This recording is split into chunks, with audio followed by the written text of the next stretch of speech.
Good afternoon. How are we? Great. Good. Good to see you all.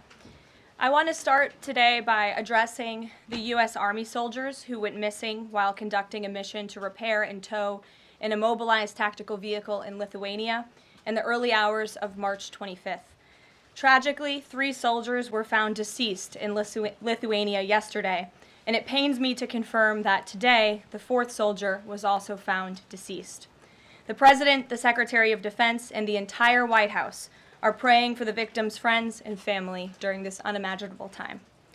This is another stark reminder of the selfless sacrifice of our brave military men and women who risk their lives around the world every day to keep us safe. God bless them. On another note, at our southern border, there is more massive news. Southwest border crossings in March fell to the lowest level in American history, down 94% from March of last year under President Biden, when 137,000 illegal aliens poured across our wide-open southern border.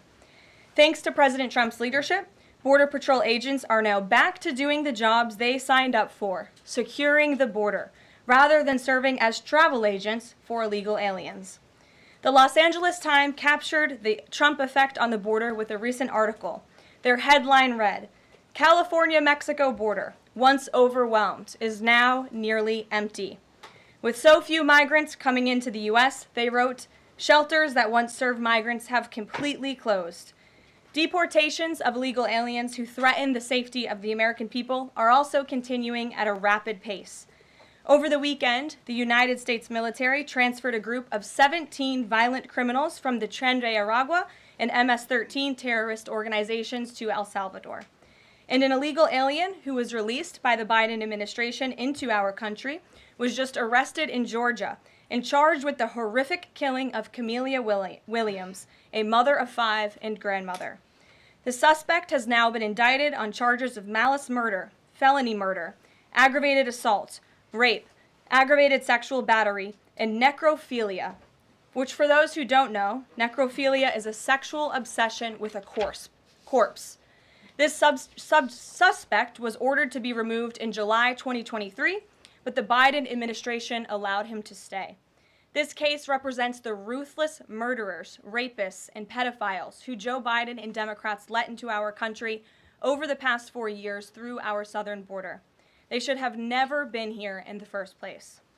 Keep this in mind the next time you see Democrats protesting future illegal alien removals from our country. President Trump is focused on fulfilling his greatest obligation, to keep the American people safe and to defend our country from violent invaders. Looking ahead to tomorrow, April 2nd, 2025, will go down as one of the most important days in modern American history. Our country has been one of the most open economies in the world, and we have the consumer base hands down, the best consumer base. But too many foreign countries have their markets closed to our exports. This is fundamentally unfair. The lack of reciprocity contributes to our large and persistent annual trade deficit that's gutted our industries and hollowed out key workforces. But those days of America, beginning tomorrow, being ripped off are over. American workers and businesses will be put first under President Trump, just as he promised on the campaign trail. The president's historic action tomorrow will improve American competitiveness in every area of industry, reduce our massive trade deficits, and ultimately protect our economic and national security. President Trump's economic vision is rooted in common sense. America will offer companies the lowest taxes, energy costs, regulations, if they make their products right here in the United States and hire American workers for the job. It's simple. If you make your product in America, you will pay no tariffs. We have already seen a number of the largest companies in the world respond to this economic approach. For example, Project Stargate, led by Japan-based SoftBank and US-based OpenAI and Oracle, announced a $500 billion private investment in the United States-based artificial intelligence infrastructure. Apple announced a $500 billion investment in U.S. manufacturing and training. NVIDIA announced it will invest hundreds of billions of dollars over the next 4 years in U.S.-based manufacturing.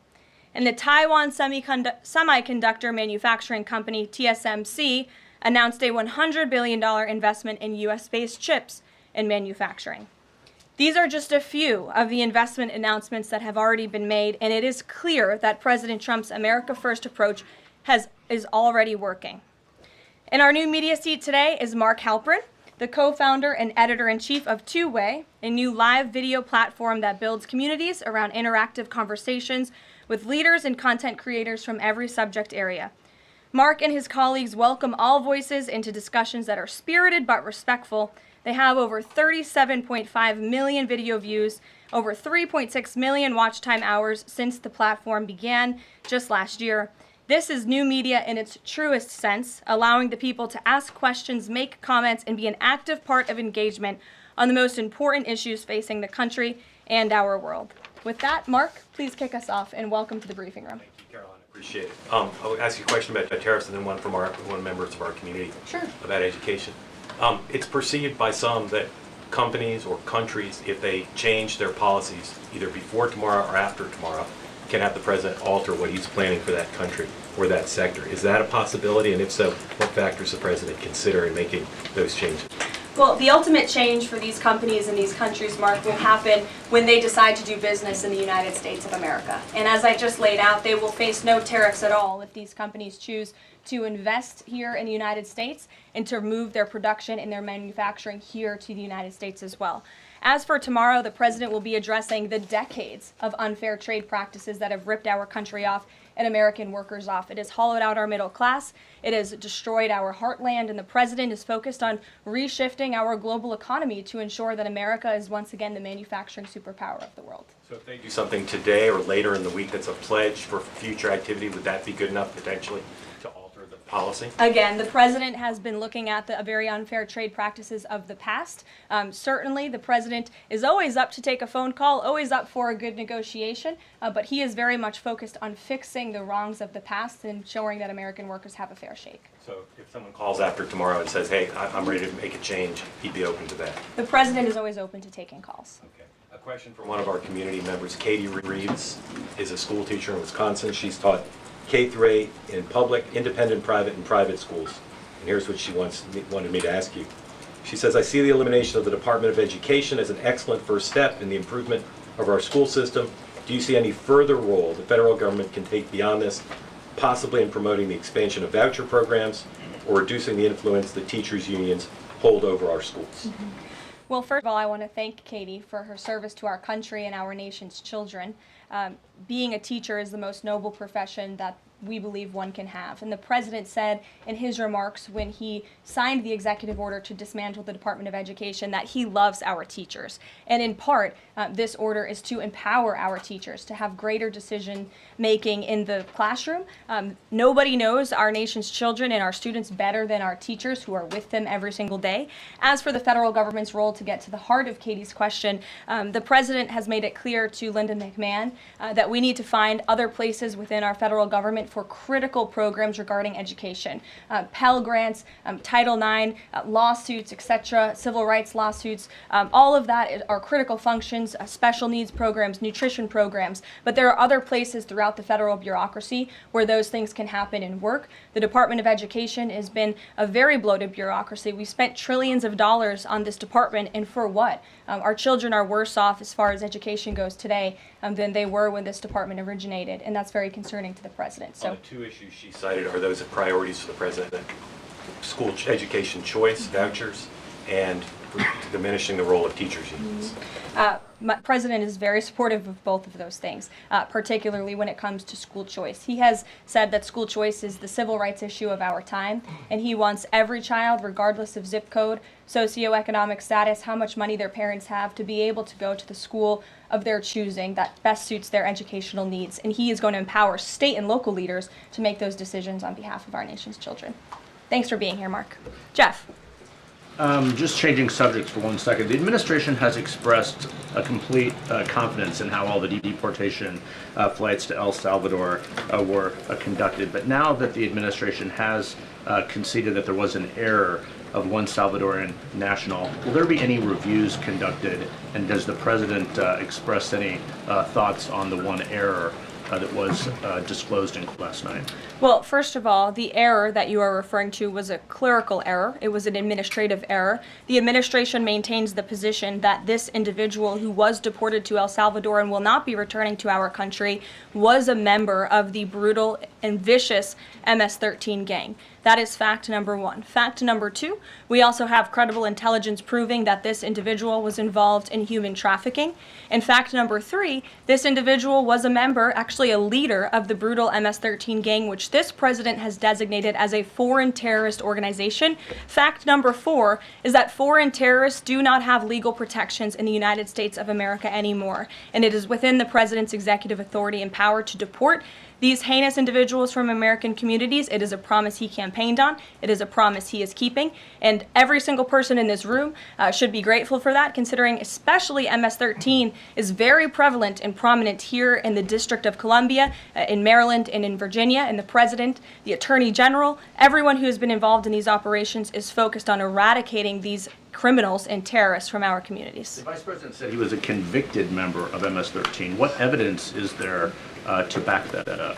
There's a lot of evidence, and the Department of Homeland Security and ICE have that evidence, and I saw it this morning. Steve. Has the president fully made up his mind on the level of tariffs to impose tomorrow? We keep hearing about a 20% flat rate. The president said last night he has made a decision and a determination. I was with him in the Oval Office earlier, and he is going to announce that decision tomorrow. I don't want to get ahead of the president. This is obviously a very big day. He's with his trade and tariff team right now, perfecting it to make sure this is a perfect deal for the American people and the American worker, and you will all find out in about 24 hours from now. And are the car tariffs going to go into effect on April 3rd as scheduled? Correct. Yes, they will. Okay. And last thing, would you like to respond to the Chinese military drills around Taiwan? Yes, I would. As a matter of fact, the National Security Council briefed me on this morning, and they said that the president is emphasizing the importance of maintaining peace in the Taiwan Strait, encouraging the peaceful resolution of these cross-strait issues, reiterating our opposition to any unilateral attempts to change the status quo by force or coercion. That is directly from the National Security Advisor. Just for you, Steve Holland of Reuters. Monica. Thank you so much, Caroline. Elon Musk this week revealed that Doge found that the Biden administration issued over 2 million social security numbers to illegal aliens, found 20 million dead people marked as alive in the social security system. Has the White House confirmed these numbers with Elon, and is the White House looking into correcting this? I'm not sure about those specific numbers that Mr. Musk cited. I can tell you what the Social Security Administration has said themselves, according to an Inspector General's report that was conducted last year, showing there was nearly $80 billion worth of fraud in this program. We know for a fact there are individuals who should not be receiving benefits on the Social Security rolls, and this administration is focused on cleaning out the waste, fraud, and abuse in every agency, but particularly in Social Security, to make it stronger for our tax-paying, law-abiding citizens who deserve these entitlements and programs. Because you did bring up Doge, I do want to tout the incredible efforts that have been made at the Environmental Protection Agency, and Administrator Lee Zeldin is just doing a tremendous job. Just yesterday and today it will be going into effect. He announced that taxpayers will be saved $8 million in annual lease costs by moving staff out of the 323,000 square feet of space that the EPA currently occupies, which is completely unnecessary. Yesterday, Administrator Zeldin also announced he will be shutting down a museum that the Biden administration built to tell a selective story about the EPA's history and climate change. It was a real pat on the back to President Biden. And guess how much American taxpayers paid for it? $4 million for this museum that I think only 1,000 visitors saw last year alone. And it will cost American taxpayers $600,000 per year to operate this museum. Well, it's not going to exist anymore. We're going to save taxpayers those critical funds. And Administrator Zeldin is very proud to announce that. And just at EPA alone, and the cuts that they have made, they've saved taxpayers more than $22 billion in wasteful grants and spending. Peter. Thank you, Caroline. When the president goes down to Florida on the weekends, does he ever hear from, there are so many retired folks down in Florida, does he ever hear from any retired Americans who are stressed about these wild swings in the stock market because of the tariff uncertainty, and they're sitting there on fixed income or living off a 401k, and They don't know how much money's going to be left. Well, certainly, they are legitimate concerns, and the president takes those concerns very seriously, and he's addressing them every single day. And tomorrow's announcement is to protect future generations of the senior citizens you mentioned. It's for their kids and their grandkids to ensure that there are jobs here in the United States of America for their children to live the American dream, just like they presumably did. And as for their worries about their 401ks, their Social Security, I just addressed Social Security. This president is always going to protect it for our tax-paying senior citizens. As for their 401ks, look at what President Trump did for you in his first term. He is working on implementing that economic formula every single day by lowering inflation, lowering energy prices, massive deregulatory efforts, while simultaneously effectively implementing tariffs. And they'll hear more about that announcement tomorrow. And you said that the president right now is with the trade and tariff team. They are very confident that this is all going to work. But what if Yes. they're wrong? They're not going to be wrong. It is going to work. And the president has a brilliant team of advisors who have been studying these issues for decades. We are focused on restoring the golden age of America and making America a manufacturing superpower. And again, Peter, I would point you to the investments that have already trickled into this country. And the president hasn't even made his tariff announcement yet tomorrow. There have been billions of dollars in private investments from around the world pouring into American communities. What does that look like for those watching at home, for the people you mentioned worried about their own economic circumstances? It means more jobs in your communities, which means more money, more investments, more money in your pocket. That's what the president is committed to. And I would be remiss if I didn't mention the president's commitment to tax cuts, which we are counting on Congress to do, especially on Social Security. And one more. Sure. Are the special elections today a referendum on the president? I think first of all, I'm a government employee now, so I'm not very much allowed to comment on elections that are taking place. That's something to get used to, having just been on the campaign trail for quite some time. But the president is the leader of the America First movement and the MAGA movement. And that was made very clear on November the 5th when he received nearly 80 million votes. I could also say that it is the constitutional right of every law-abiding American in these places where these elections are being held to vote, and every American should exercise their constitutional rights. Sure. Thanks, Carolyn. A few questions about this deportation case. First, I wanted to clarify something that you said to Jeff a few minutes ago. You said you'd seen evidence that this man was a convicted gang member. In what court was he convicted and for what? This individual was an S-13 ringleader. This individual was also engaged in human trafficking. And I'm glad you brought up this point again, because I would like to point out that if you just saw the headline from the insane, failing Atlantic magazine this morning, you would think this individual was Father of the Year, living in Maryland, living a peaceful life, when that couldn't be further from the truth. They didn't even mention in the title of that article, or even in the first paragraph, that this individual is an illegal criminal who broke our nation's immigration laws. He is a leader in the brutal MS-13 gang, and he is involved in human trafficking, and now MS-13 is a designated foreign terrorist organization. Foreign terrorists have no legal protections in the United States of America, and this administration is going to continue to deport foreign terrorists and illegal criminals from our nation's interior. But a judge ordered that he should remain in this country. So are you saying that it is okay to ignore a judge's ruling if you don't like it? Who does that judge work for? He's an immigration It was an judge. immigration judge who works for the Department of Justice at the direction of the Attorney General of the United States, whose name is Pam Bondi, who has committed to eradicating MS-13 from our nation's interior. And let me tell you why we've made this commitment. MS-13, may I remind each and every one of you, is a brutal and vicious gang.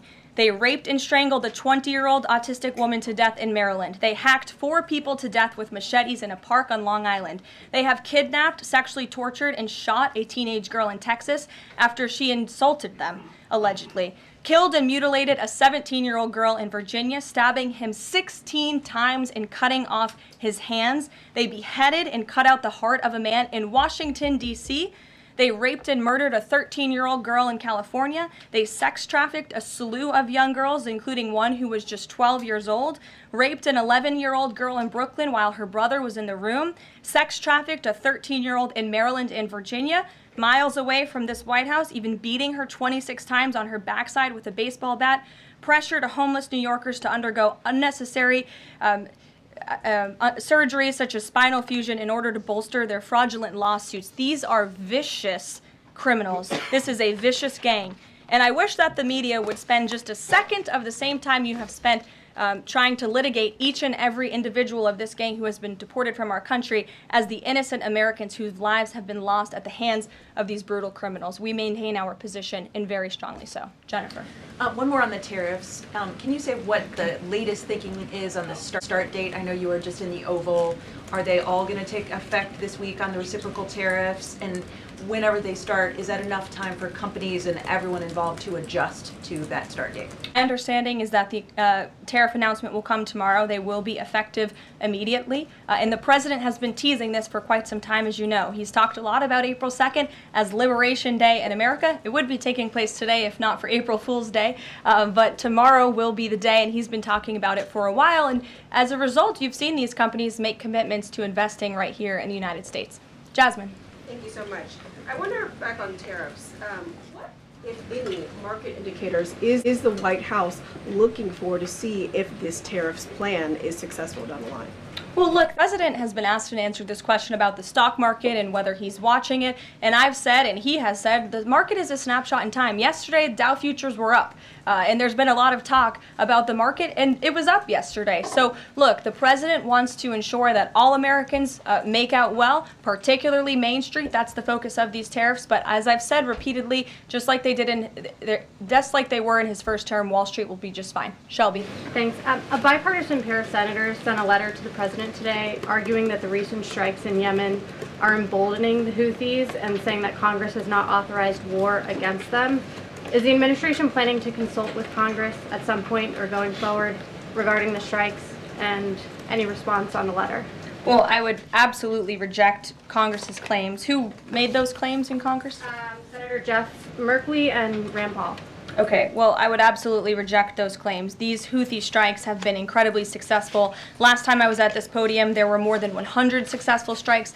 There have now been over 200 successful strikes against the Houthis. Iran is incredibly weakened as a result of these attacks, and we have seen they've taken out Houthi leaders. They've taken out critical members who were launching strikes on naval ships and on commercial vessels, and this operation will not stop until the freedom of navigation in this region is restored, which is a critical principle. And this president stands behind our Defense Department, who's doing a tremendous job. Are they going to, is the White House going to confer with Congress going forward on this? I would have to ask our team here at the White House, but the president is well within his authority, as is the Secretary of Defense. Again, these are defensive strikes. The Houthis have been launching attacks on U.S. naval vessels and commercial ships for quite some time. Go ahead. Caroline, Yeah. the pause on the Canadian and Mexican tariffs, the fentanyl tariffs, that's set to expire tomorrow. Is the president considering extending that pause? Look, I will let the president speak on the specifics of the tariffs tomorrow. But as for fentanyl, we have seen this has certainly caused a national security crisis here in the United States. Fentanyl continues to be the #1 killer of young people in this country, and the president is very much focused on that. Deanna. Thank you, Caroline. The president recently signed an executive order on making D.C. safe and beautiful. On the campaign trail, he talked about making New York great again. Does he have any plans on establishing a similar task force? Has he been pressuring Governor Hochul in any way in his conversations about New York and lowering crime? Well, he has been in correspondence with Governor Hochul quite a bit on the issue of crime, also on the issue of congestion pricing, and so many other issues that are facing New Yorkers. And he wants New York to clean up their streets just as he does here in Washington, D.C. He also speaks to Mayor Adams as well. So he's engaged with state and local leaders across the entire country to ensure they're doing their part to help American citizens in each and every state, regardless of if it's a red state or a blue state. A question on Russia. Yesterday, the Russian government said that their new goal is 160,000 conscripts for the war. Has the president seen that number, and does he have any response given his recent conversations on peace talks? Well, I can tell you what the president said last night, and that is he is frustrated with leaders on both sides of this war. He wants this war to end. There are men that are dying on both sides, and it's been going on for far too long. Our team continues to be engaged with the Russians as we are with the Ukrainians, and the president continues to be very, very much engaged on this topic every single day. Caroline? Sure. Caroline, Sure. The president said over the weekend that he couldn't care less if prices went up on foreign cars because people buy more American cars. There's been consensus from a lot of economists that these tariffs could raise prices on other goods as well. Is the president comfortable with Americans on Main Street paying more because of these tariffs? The president is doing everything he can, and this entire administration is doing everything we can to bring down the cost of living in this country. An inflation mess that was fueled by the previous administration's reckless spending, overburdensome regulations that this administration is focused on slashing every single day. I just read you a statistic just from the Environmental Protective Agency alone. We're saving taxpayers money that's ultimately going to drive down inflation, and we're unleashing the might of our energy industry, which will bring down prices as well. To the heart of your question, because this is very important to the American people, you should trust what this president did for you in his first term. He effectively utilized tariffs while driving down inflation. It was a record low 1.4% when he left office, and he's focused on getting back to that. It's unfortunate the previous administration left us in this mess. Sure. Representative Anna Paulina Luna left the Freedom Caucus over their lack of support for her bill that would allow new parents to proxy vote around 12 weeks around the birth of their baby. Does the president support that bill? I'm not sure. I haven't actually talked to the president about that bill, but I certainly can and can get a take on if he supports it or not. Thank you. And one more. The D.C. Circuit ruled last week that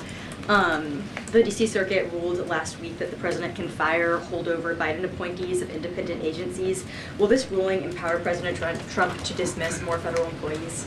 Well, the president has given the responsibility to his cabinet secretaries to hire and fire at their respective agencies, and they reserve that right. You saw the Secretary of Health and Human Services announced more layoffs today. This is all part of the administration's effort for a mass reduction in force in the federal bureaucracy here in Washington, D.C. to save American taxpayers money. As for agencies within the president's executive authority, the president retains that right. And we've seen there have been bureaucrats at some of these agencies that have been trying to act independent. They need to remember who they work for. It's the executive of the executive branch. You look at the United States Institute of Peace, for example. There was a little bit of a standoff with bureaucrats over there who didn't want to realize who they work for, and that is Donald Trump. And President Trump is focused on streamlining these agencies to save American taxpayers money, and he has every right to do that. Caroline. Sure. Go ahead. Thanks, Caroline. Yeah. In Gaza, the bodies of 15 rescuers have been found in their sort of ambulances where they were apparently killed by Israeli forces. Just wondering if the White House is going to be calling on Israel to investigate that and to try and avoid similar casualties involving rescue workers in the future. Well, as for the specific situation you just mentioned, I'll talk to the president about it and our national security team. What I can tell you is what I've spoken with the president on. He very much remains committed to backing Israel, and it was only because of this president and his team's leadership that we had a temporary ceasefire in Gaza, that we were able to bring many hostages home. And the president made it very clear to Hamas, you get the hostages out, all of them, or there will be hell to pay. And Hamas is certainly witnessing what it feels like for all hell to be paid, and the president supports Israel's right to defend itself. Any progress at all on a ceasefire at the moment, as far as the president's concerned? The president and his team continue to be engaged on this every single day. Sure. Go ahead, Tamara. So I'm just wondering, related to that, if you have an approximate date for the president's first foreign trip. I think there was a little confusion yesterday about what month he was talking about. And then will he need a ceasefire to be in place or closer, either in Gaza or in Ukraine, before that trip takes place? Mm-hmm. The president will be heading to Saudi Arabia in May. As for specific dates and details, we will be reading those out to you as soon as we possibly can. I know our teams are working on the details of that trip. And then again, as for a ceasefire, the president's made it clear that's what he wants to see in Russia and Ukraine, and his team continues to be engaged on it every day. And Kelly. Signal, you said case closed yesterday. Do you, as that case was closed, do you have anything that you can share about what was learned, how this can be avoided in the future, any sort of findings from that investigation? The case is closed, and the president continues to have confidence in his national security advisor. Yes, Kelly. Kelly. Thanks, Caroline. So Sorry, the president Ed. has said... Ed, I'll come to you after. The president I'm said... glad you're so eager to ask a question. It's Liberation Day. Yes, it is. Caroline, the president has said foreign countries and companies will eat the cost of tariffs. In his speech on Inauguration Day, he said, quote, "Instead of taxing our citizens to enrich other countries, we will tariff and tax foreign countries to enrich our citizens. Right. So then why did he have to tell the domestic automakers not to raise prices? Well, that was a private conversation that was had. I'm not sure if that comment was made or was not made. But as for what the president said in his Inauguration Day speech, he's absolutely correct. A tariff will be a tax on these foreign nations, these foreign companies, and if they want to be absolved of that tariff, then they can come here to the United States of America to do business, bring their jobs here. Edward, go ahead. Thank you. So Canadians have been negotiating with the Commerce Secretary over the trade, the tariffs.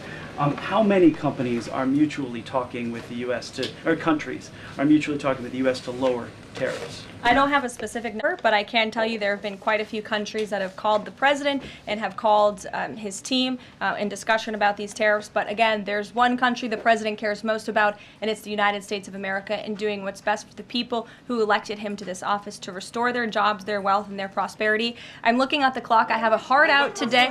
I have a hard out today because I'm actually heading over to the State Department with the First Lady of the United States. She will be delivering remarks at 1 o'clock this afternoon at the 19th International Women of Courage Award ceremony with our great Secretary of State Marco Rubio. That starts at 1. This is the 5th year Mrs. Trump is participating and standing with brave women leaders who embody American values abroad. And the First Lady in her remarks today will highlight the profound connection between the love and courage that will be shown by this year's honorees. I encourage everybody to tune in at 1 o'clock, and then we'll see you all tomorrow for Liberation Day. Thanks, guys. Thanks, Caroline. Thanks, Caroline.